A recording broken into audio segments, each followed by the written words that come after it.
नमस्कार दोस्तों, मैं आशीष ओझा मैथ के इस ऑनलाइन प्लेटफॉर्म पर एक बार फिर आप सबका स्वागत करता हूं। लास्ट पार्ट में हमने जो है क्लास 12 से एक्सरसाइज 9 को कर रहे थे। आज उसी चैप्टर को हम आगे बढ़ाते हैं और एक्सरसाइज 9.1 का क्वेश्चन नंबर 11 को कंप्लीट करते हैं। क्वेश्चन नंबर 11 है, हमें इंटीग्रेशन करना है, समाकलन करना है। क्वेश्चन नंबर 11 हमारे पास है x² - 1 अपॉन x² + 1 की पावर का dx जो है हमें इसका समाकलन करना है। तो इस पद को अगर हम चेंज करना चाहें, हमारे पास इंटीग्रेशन जो कंडीशन दे रखी है x² - 1, अगर हम इसको ऐसे लिख सकते हैं -1 को +1 - 2 अपॉन x² + 1 के रूप में लिखा जा सकता है। और ऐसा क्यों लिख सकते हैं हम लोग, क्योंकि हमें पता है कि यहां पर -1 को लाने के लिए हमारे पास 1 - 2 = -1 बन सकता है। तो यहां पर अगर ऐसा लिखने का फायदा क्या मिला, इसको हम मान लेते हैं एक पद और इसको मान लेते हैं पद नंबर स्टेप सेकंड। तो अगर हम इसको चेंज करना चाहें तो हमारे पास कंडीशन आ जाएगी x², इसको हम अंशों में अगर चेंज करें इनको, फिर इसका समाकलन हम अलग रूप में कर सकते हैं। दूसरे वाला पद जो रहेगा हमारे पास 2 अपॉन x² + 1 dx का अलग समाकलन कर सकते हैं। मींस एक स्टेप का हमने समाकलन अलग वे में कर लिया और दूसरे वाले पद का समाकलन चेंज कर दिया। तो हमें पता है कि यहां पर इसका समाकलन करेंगे तो ये सेम स्टेप है, तो ये कर जाएगा 1 dx = ये दो अचर राशि है। अचर राशि का समाकलन करने पर अचर राशि बाहर आ जाती है, यहां पे बनेगा 1 अपॉन 1 अपॉन x² + 1 के रूप में आ जाएगा। जैसा कि हमने सीखा था, हमने फॉर्मूले सीखे थे, किसी भी अचर राशि का अगर समाकलन करते हैं तो जिसके सापेक्ष समाकलन किया जाता है वही इसकी वैल्यू आती है। तो जो है 1 का dx के सापेक्ष करेंगे तो x + c के रूप में आएगा। उसी प्रकार हमने एक और फॉर्मूला देखा था, यदि 1 अपॉन 1 + x² का अगर समाकलन करते हैं तो वो आ जाएगा tan 1 x के रूप में प्राप्त होता है। तो यहां पर अगर हम देखते हैं, यहां इसका 1 का समाकलन इंटीग्रेशन रहेगा हमारे पास x - 2 और इसका समाकलन जो बनता है हमारे पास ये बन जाएगा tan 1 x के रूप में बन जाएगा +c अचर राशि के रूप में लिखा जाता है। ये हमारे क्वेश्चन नंबर 11 का समाकलन रहेगा, आंसर रहेगा राइट। अब हम चलते हैं question number next. Question number जो है हमारे पास 12 है, इसका समाकलन करेंगे। हमारे पास जो कंडीशन दे रखी है वो दे रखी है, इंटीग्रेशन हमें करना है tan² x dx, x के सापेक्ष अवकलन समाकलन करना है। तो जैसा कि हमें पता है, हमने अभी तक स्क्वायर के पदों का समाकलन नहीं किया है, तो स्क्वायर को हमें चेंज करने के लिए हम यहाँ पे हमें पता है हमारे पास एक इक्वेशन थी sec² θ - tan² θ = 1 के रूप में लिखा जा सकता है। तो यहां पर अगर हम sec² के रूप में लिखना चाहें तो sec² θ बराबर, या tan² के रूप में लिखना चाहें तो tan² वो अंदर जाके पॉजिटिव बन जाएगा, तो हम इसको लिख सकते हैं tan² θ बराबर 1 - sec² θ के रूप में लिखा जा सकता है। या फिर ये इधर जाएगा तो यहां पर बन जाएगा sec² θ - 1 के रूप में बन जाएगा, ये tan² की वैल्यू रहेगी। तो यहां पर हम चेंज कर सकते हैं, tan² की जगह हम लिख सकते हैं sec², क्योंकि tan² का हमारे पास कोई समाकलन नहीं है, तो हम tan² को चेंज करेंगे, हम sec² θ - 1 के रूप में चेंज कर सकते हैं। इसका हमें x के सापेक्ष समाकलन करना है। यहां पे हम लिख सकते हैं x के सापेक्ष समाकलन करने को, तो यहां पर हमारे पास अलग अलग पदों में विभक्त हो जाएगा, sec² x dx का समाकलन अलग हो जाएगा और 1 का समाकलन अलग हो जाएगा। ये हमारे पास कंडीशन बनेगी। तो हम इसको लिख सकते हैं, sec² का हम जानते हैं कि sec² का यदि समाकलन करेंगे तो हमारे पास रिजल्ट आता है tan x, और a का समाकलन हमने लास्ट क्वेश्चन में देखा था, तो sec² x का समाकलन होता है tan x - 1 का समाकलन होता है x dx के सापेक्ष कर रहे हैं और प्लस का अचर राशि c जुड़ जाएगी। ये क्वेश्चन नंबर 12 का रिजल्ट रहेगा राइट। अब हम चलते हैं हमारे नेक्स्ट क्वेश्चन नंबर 13 की तरफ। क्वेश्चन नंबर 13 भी जो है पिछले क्वेश्चन की तरह ही है पूरा। हमने यहाँ पे सर्व समीकरण, क्योंकि cot² x का कोई भी समाकलन हमने फॉर्मूलों में नहीं सीखा है, तो हमें पता है कि जैसे हमने शेक को चेंज किया था उसी प्रकार कोट को चेंज करने के लिए इक्वेशन नंबर हम सर्व समीकरण नंबर 3 को याद करेंगे। तो 3 थी हमारे पास cosec square theta minus cot square theta equals to 1। और अगर कोट स्क्वायर को चेंज करना है, ये नेगेटिव उधर जाके पॉजिटिव के रूप में बदल जाएगा, तो ये बन जाएगा cot square theta is equal to cosec square theta minus 1 के रूप में लिखा जा सकता है। तो यहां पर हम अच्छे से जानते हैं कोट स्क्वायर की जगह अगर लिखना चाहें cosec square x minus 1 dx का हम करेंगे समाकलन। और हम अगर अलग अलग पदों में लिखते हैं तो हमारे पास बन जाएगा इंटीग्रेशन, तो यहां पे बन जाएगा कोसेक स्क्वायर x dx और ये बन जाएगा हमारे पास 1 dx। हमें अगर फॉर्मूले याद है तो कोई दिक्कत नहीं आएगी। तो यहां पर हम जानते हैं कोसेक स्क्वायर x का अगर समाकलन करते हैं तो हमारे पास रिजल्ट आता है माइनस कोट x के रूप में प्राप्त होता है। तो यहां पर हम इसका अगर समाकलन करते हैं तो ये बन जाएगा माइनस का कोट x और a का समाकलन हम जानते हैं माइनस x प्लस c के रूप में लिखा जाएगा। ये क्वेश्चन नंबर 13 का हमारे पास रिजल्ट रहेगा राइट आंसर। अब हम चलते हैं क्वेश्चन नंबर 14 की तरफ। क्वेश्चन नंबर 14 एग्जाम की दृष्टि से भी इंपॉर्टेंट रहने वाला है। हमारे पास क्वेश्चन नंबर 14 है, इंटीग्रेशन करना है। हमारे पास जो कंडीशन है 1 upon under root 1 plus x minus under root x के रूप में दे रखी है। तो हमें पता है जब हमारे पास हर के रूप में और रूट में हो तो हम उसका परिमेयीकरण करते हैं, क्लास नोट का मेथड है। तो हम यहां पे क्या करेंगे, हर का परिमेयीकरण या सहयुग्मी की गुणा कुछ भी बोल सकते हैं।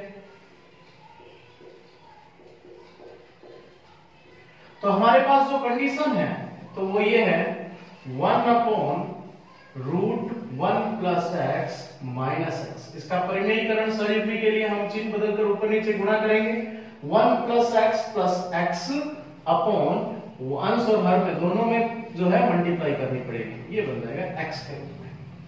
जैसा कि हम जानते हैं ऊपर वाले पदों की अगर गुणा करते हैं तो हमारे पास आ जाएगा 1 plus x plus root x के रूप में। यहां पे इसको हम मान लेते हैं a और इसको मान लेते हैं b और इसको मान लेते हैं a और ये बन जाएगा b। तो कहीं ना कहीं हमारे पास एक फॉर्मूले की तरह काम करता है और फॉर्मूला काम कर रहा है a माइनस का b और a प्लस b के रूप में काम कर रहा है। जब a माइनस b और a प्लस b के रूप में आ जाए तो हम अच्छे से जानते हैं इसको हम लिख सकते हैं a स्क्वायर माइनस का b स्क्वायर के रूप में लिख सकते हैं। तो इस दोनों पदों को ये पद a माइनस b ये बन जाएगा a प्लस b, इसको a स्क्वायर माइनस का b स्क्वायर लिख सकते हैं। दैट मींस ये बन जाएगा 1 प्लस x का होल स्क्वायर माइनस ये बन जाएगा x का होल स्क्वायर के रूप में बन जाएगा। ये हमारे पास बन जाएगी कंडीशन। इसको और सिंपलीफाई करना चाहते हो तो यहां पर अगर हम इसको हल करें तो हमारे पास बन जाएगा root 1 plus x plus root x के रूप में अपॉन ये हम स्क्वायर करेंगे तो रूट कैंसिल आउट हो जाएगा तो बन जाएगा 1 प्लस एक्स और यहां पे हम इसको हल करेंगे तो ये बन जाएगा x के रूप में प्राप्त हो जाएगा। जैसा कि अगर इसको हम एक स्टेप और हल करें तो हमारे पास कंडीशन आ जाएगी root 1 plus x plus root x और हम अच्छे से जानते हैं इसको हल करेंगे 1 प्लस एक्स माइनस एक्स, ये x कैंसिल आउट हो जाएगा तो ये बन जाएगा 1। हर में 1 लिखें या ना लिखें कोई दिक्कत नहीं है। तो हमारे पास जो कंडीशन बनी है वो बन जाएगी root 1 plus x plus root x, इस रूप में ये प्राप्त हो जाएगी।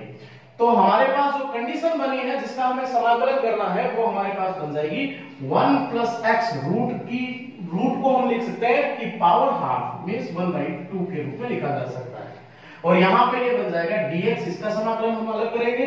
और दूसरे नंबर जो है प्लस x के रूप में है तो इसका समाकलन हम लिख सकते हैं 1/2 dx के रूप में लिखा जा सकता है।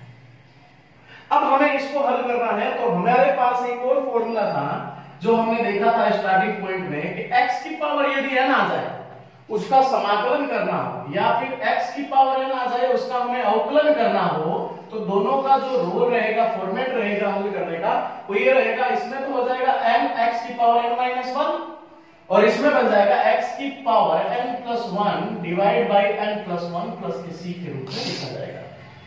तो यहां पर अगर हम इस पद को x माने और यहां पर इसको n माने तो हम इसको हल कर सकते हैं, इसका समाकलन कर सकते हैं 1 प्लस x की पावर n की जगह half plus 1 divide by half plus 1 के रूप में लिखा जा सकता है। उसी प्रकार अगर इसका हल करें x की power half plus 1 divide by half plus 1 plus c के रूप में लिखा जा सकता है।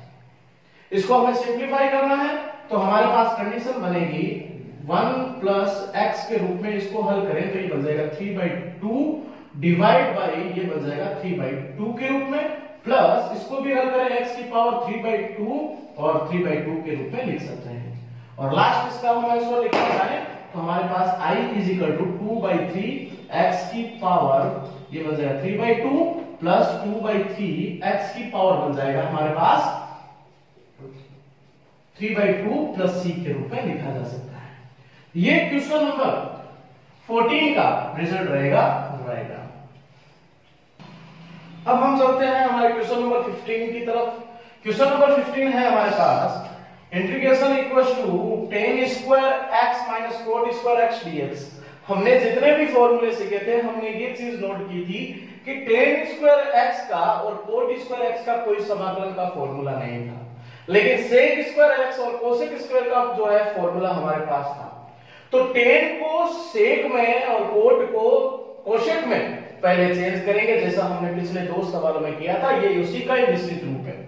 चूंकि हम जानते हैं कि tan स्क्वायर x को या थीटा को हम लिख सकते हैं sec स्क्वायर थीटा माइनस 1 के रूप में, और cot स्क्वायर थीटा को हम लिख सकते हैं बेटा cosec स्क्वायर थीटा माइनस 1 के रूप में लिखा जा सकता है। तो ऐसा लिखने पर सर हमें फायदा क्या मिलेगा? फायदा ही फायदा है। tan स्क्वायर का अगर हम लिखें तो हमारे पास बन जाएगा sec square theta minus 1, theta की जगह हमारे पास जो राशि दे रखी है वो दे रखी है x माइनस 1 माइनस क्वेश्चन से, और cot स्क्वायर की जगह हम लगा सकते हैं cosec square theta x minus 1 के रूप में लिखा जा सकता है। ये हमें dx के सापेक्ष समाकलन करना है। इसको हम और सिंपलीफाई करें तो हमारे पास कंडीशन बन जाएगी sec square x minus 1 minus cosec square x, ये बन जाएगा प्लस 1, ये बन जाएगा dx। अगर इसको हम हल करना चाहें तो ये 1 से 1 कैंसिल आउट हो जाएगा, तो हमारे पास जो कंडीशन बनेगी वो ये बन जाएगी sec square x minus cosec square x, और इसका हमें क्या करना है? समाकलन करना है। हमने tan और cot को sec और cosec में कन्वर्ट कर दिया और इन दोनों का फॉर्मूला हमारे पास अवेलेबल है।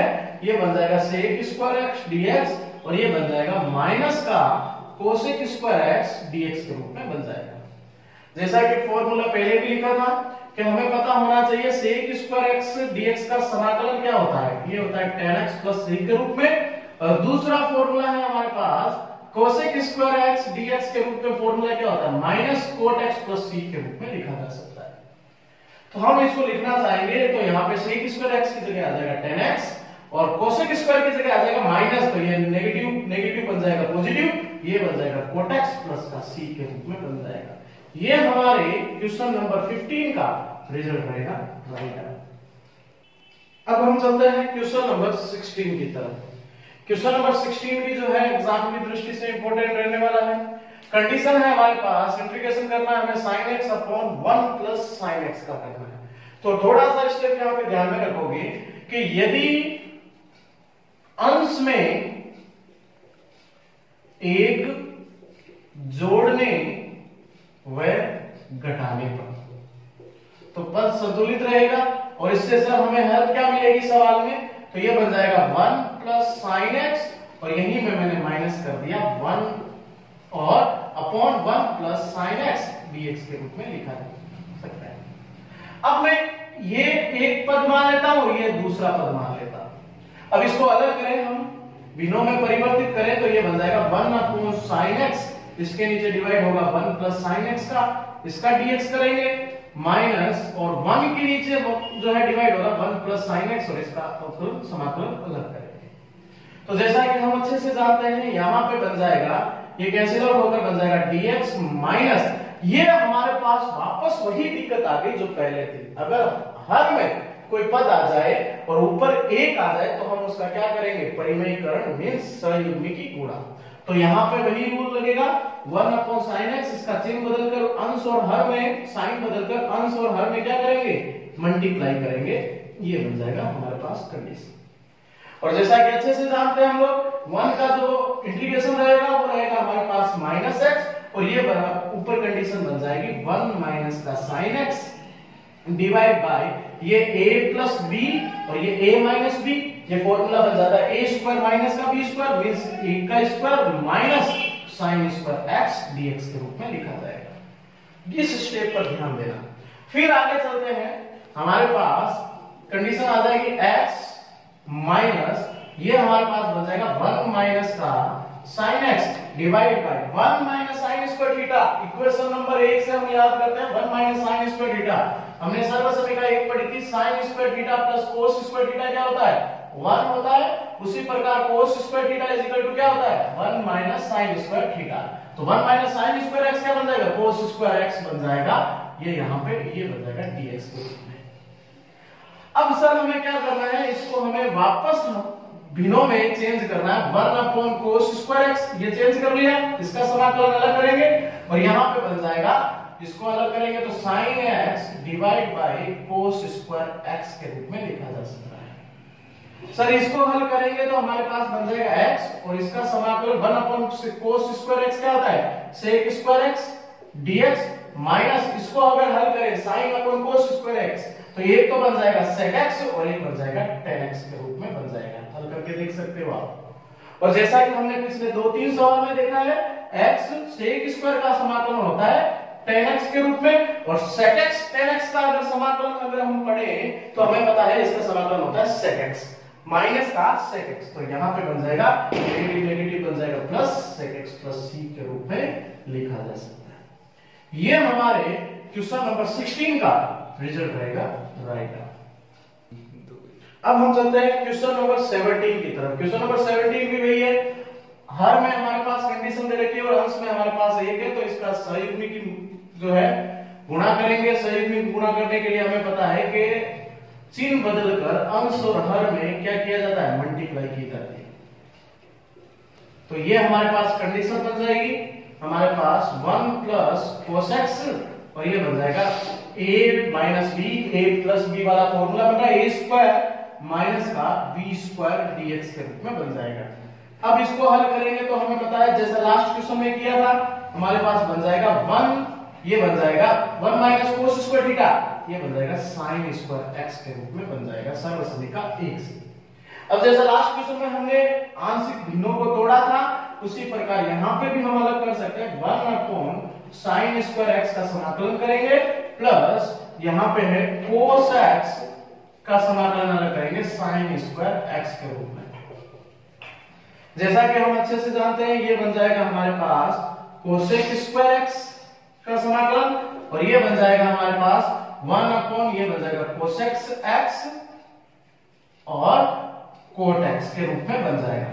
और ये कैसे बनेगा, cos बटा sin होता है cot और 1 अपॉन sin बन जाएगा cosec। और हम अच्छे से जानते हैं कि cosec स्क्वायर का समाकलन क्या होता है माइनस cot x होता है और cot x का समाकलन होता है माइनस cosec x होता है, ये प्लस के c के रूप में बन जाएगा।